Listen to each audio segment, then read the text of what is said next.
ማስተልኝ ዶክተር ኢትዮጵያውያን ሀገር ውስጥ ያላችሁ ሀገር ውጭ ያላችሁ በብዙ ቦታዎች በምታዳምጡን ጥሪያችንን አክብራችሁ ስለመጣችሁ እጅግ እናመሰግናለን፣ እናከብራችኋለን። ይህንን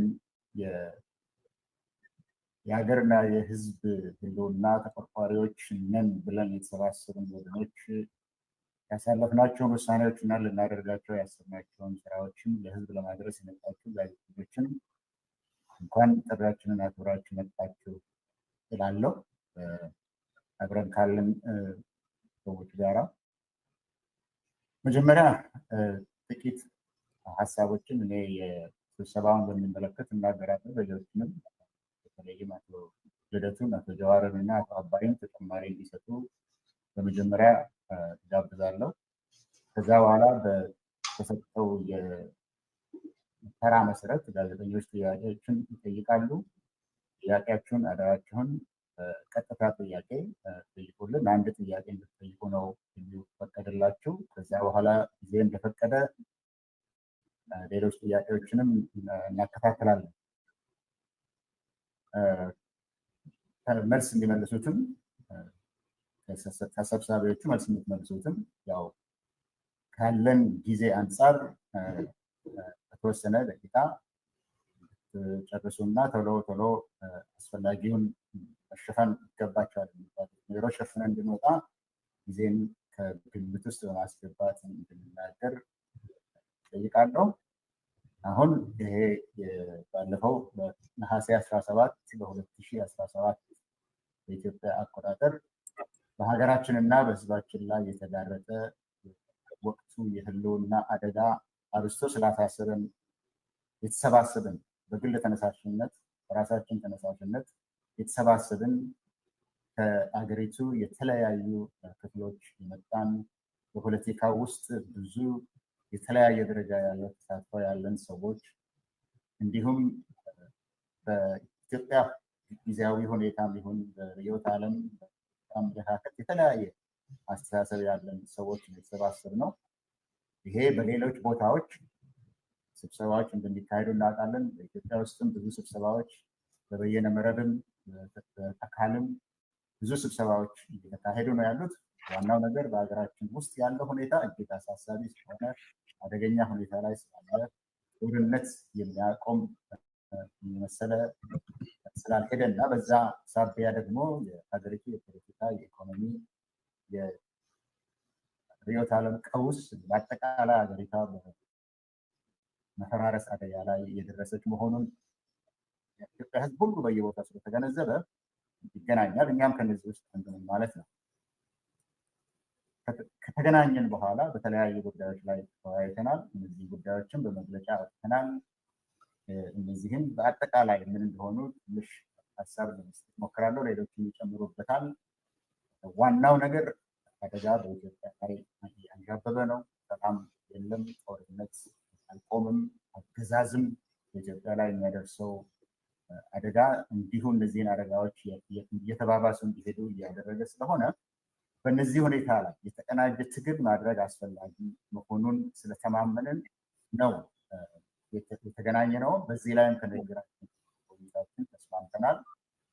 ይህንን ውይይታችንን በተግባርም ለማሳየት አንዳንድ ሀሳቦችን ከነጋገርን በኋላ ውሳኔዎችን አሳልፈናል። አንደኛው የኢትዮጵያን ወቅታዊ ሁኔታ በሚመለከት ከአሁን ቀደም በኢትዮጵያ ውስጥ የነበሩ ስርዓቶች አንድን ማህበረሰብ ወይም አካባቢን የማይወክሉ በአሁኑ ሰዓት በስልጣን ላይ ያለው አገዛዝም ማንኛውንም የኢትዮጵያን ማህበረሰብ የማይወክል ነገር ግን የጠቅላይ ሚኒስትር አብይ አህመድ እና የጥቂት የስልጣን እና የጥቅም ተጋሪዎች አገዛዝ መሆናቸው ተስማምተናል። ይህም አሁን ስልጣን ላይ ያለው አገዛዝ ከማንኛውም ከዚህ በፊት ከነበሩት ስርዓቶች የበለጠ እጅግ በከፋ ሁኔታ በጦረኝነት እና በከፋፋይነት ታይቶ በማይታወቅ መንገድ ሀገሪቱን እየከፋፈለ በህዝባችንና በሀገራችን ላይ ከፍተኛ የህልውና አደጋ የደቀነ መሆኑንም ተግባብተናል። ስለዚህም በተባበረ ክንድ በተባበረ ትግል ካልተወገደ በኢትዮጵያ ውስጥ የእርስ በርስ ጦርነት የማያቆምና እልቂት እንደሚበዛ ሀገር ልትፈርስ እንደሚችል ተግባብተናል። ሌላው በኢትዮጵያ ውስጥ ለግጭትን ምክንያት የሚሆኑት ልዩነቶች አሉ። ነገር ግን ልዩነቶችን ማጠብ አስፈላጊ እንደሆነና ትግልን ማድረግን በተመለከተ ልዩነቶች የሚመነጩት ምን ምክንያት እንደሆነ በ5 ጉዳዮች ላይ እኛ ተስማምተናል። ታሪክን መረዳት፣ የተለያየ መንገድ መረዳት፣ የወቅቱን ሁኔታና አገዛዝ በተለያየ መንገድ መበየን፣ የተለያዩ ርዕዮተ ዓለሞች፣ የተለያዩ የፖሊሲ አጀንዳዎች በትግል ስልት ልዩነትን የሚመርጡ እና እንዲሁም ከዚህ በፊት በተደረጉ የፖለቲካ አሰራሮች በወንጀል የሚጠየቁ ወይም ተጠያቂነት ጋር የተያያዘ ሁኔታዎች እንቅፋት መሆናቸውን እናውቃለን።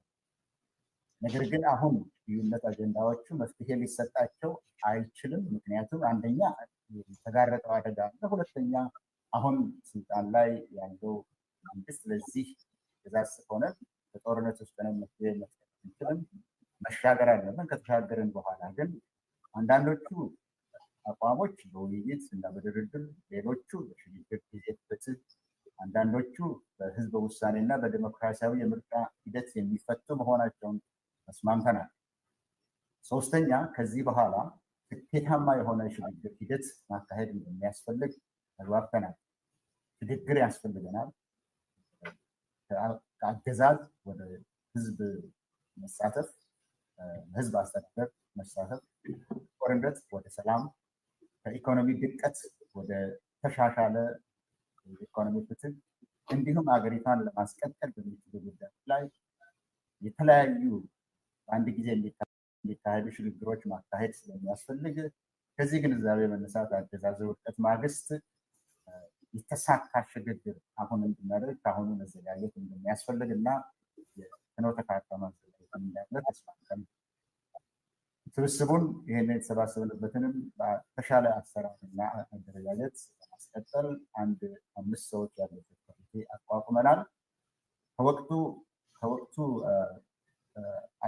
የትግል አቃጋፊነትም ችግር የተነሳ ከዛ አኳያ በመሬት ላይ የሚደረጉ ትግሎችን በፍጥነት ለማንቀሳቀስ እና ለመርዳት ሁሉም የፖለቲካ ኃይሎች ካሉበት ቦታ ለጋራ ህልውና ኢትዮጵያ የጋራ ህልውና ለህዝብ አንድነት፣ ለህዝብ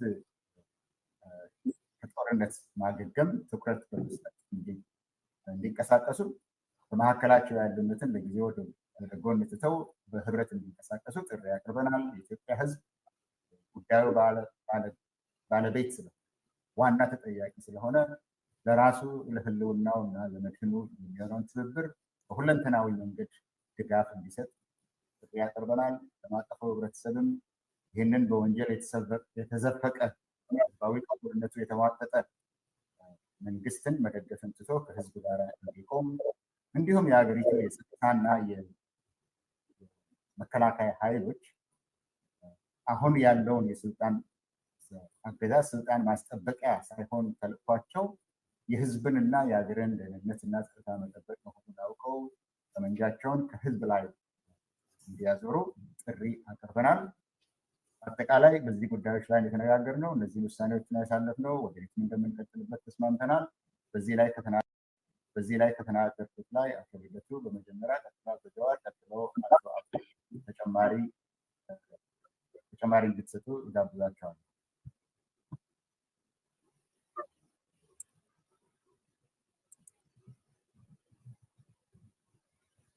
አቶ ልደቱ ተጨማሪ እንድትሰጥ።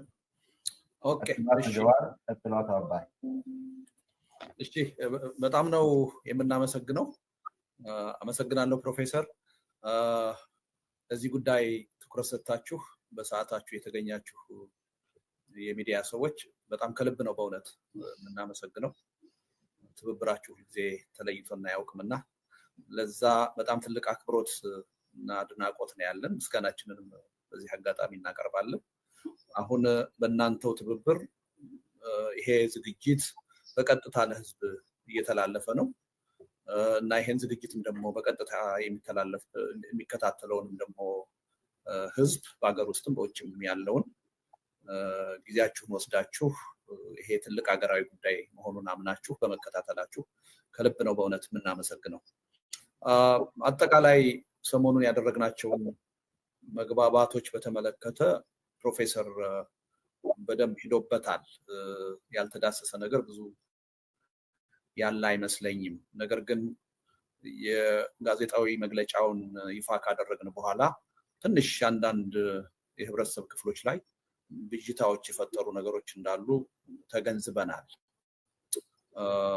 እና ምንድነው አንደኛው ከዚህ ከውክልና ጋር የተያያዘ ጉዳይ ነው እና እኛ ዛው መግለጫችን ላይ በደንብ እንደገለጽ ነው በግል ተነሳሽነት ነው ይሄን ነገር የጀመርነው። ገና የመጀመሪያ ግንኙነት ነው።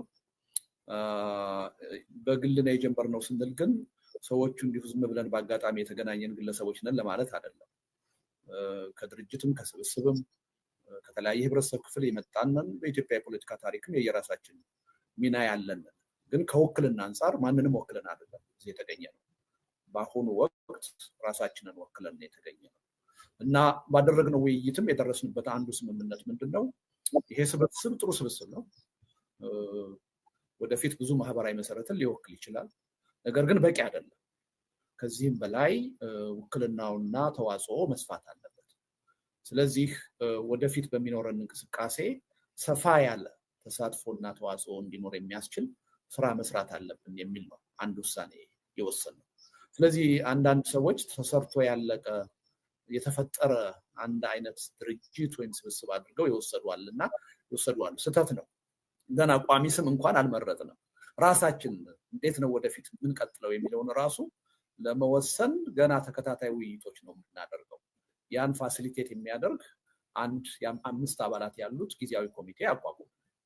ስለዚህ ገና በጅምር ያለነው በእኛ ብቻ ሳይሆን በሌሎችም ተሳትፎ ዳብሮ ትክክለኛ አቅጣጫ ይዞ ወደፊት የሚቀጥል እንቅስቃሴ ነው የሚሆነው እና የውክልናን ጉዳይ በዚህ መልኩ መረዳት ያለብን ይመስለኛል። ሁለተኛው ትንሽ ብዥታ ፈጥሮ ያየሁት ሚናችንን ያለ መረዳት ጉዳይ ነው። የኛ ሚና አሁን የኢትዮጵያ ሕዝብ መከራ ላይ ነው ብለን እናምናለን። ከፍተኛ የሆነ የህልውና ፈተና ውስጥ ነው፣ አደጋ ውስጥ ነው ብለን እናምናለን። ስለዚህ ትግል እየተካሄደ ነው። ወደፊትም የበለጠ ተጠናክሮ መካሄድ አለበት። ያ ትግል በትብብር መካሄድ አለበት የሚል ያ ትግል ደግሞ በትብብር ከተካሄደ በኋላ ካለፉት የትግል ሂደቶች የተማርናቸው የቀሰምናቸው ትምህርቶች አሉ። የኢትዮጵያ ሕዝብ ትግል ያካሂዳል፣ ዋጋ ይከፍላል። ከከፈለ በኋላ ለውጡ በሆኑ አካላት ይጠለፋል ወይም ይጨናገፋል። ይሄ መደገም የለበትም። ስለዚህ አንደኛ እንዴት ጠንካራ ትግል አድርገን በአሸናፊነት ልንወጣ እንችላለን የሚለውን ነገር በደንብ በጥናት የተመሰረተ ፍኖተ ካርታ ሊኖረን ይገባል። ዝርዝር ጉዳዮችን ያካተተ አንድ። ሁለተኛ ለውጥ ከመጣ እና በአሸናፊነት ስንወጣ ምን አይነት የሽግግር ሂደት ነው የሚኖረው? ለዚህም አስቀድመን መዘጋጀት አለብን። አሁን በስልጣን ላይ ያለው አገዛዝ በእኛ ትግል ብቻ ሳይሆን በራሱ ውስጣዊ ድክመትና ችግር ከፊታችን ባለ ማንኛውም ጊዜ ሊፈራርስ ይችላል። በጣም በጣም ትልቅ የሆነ ችግር በውስጡ ያረገዘ ስርዓት ነው።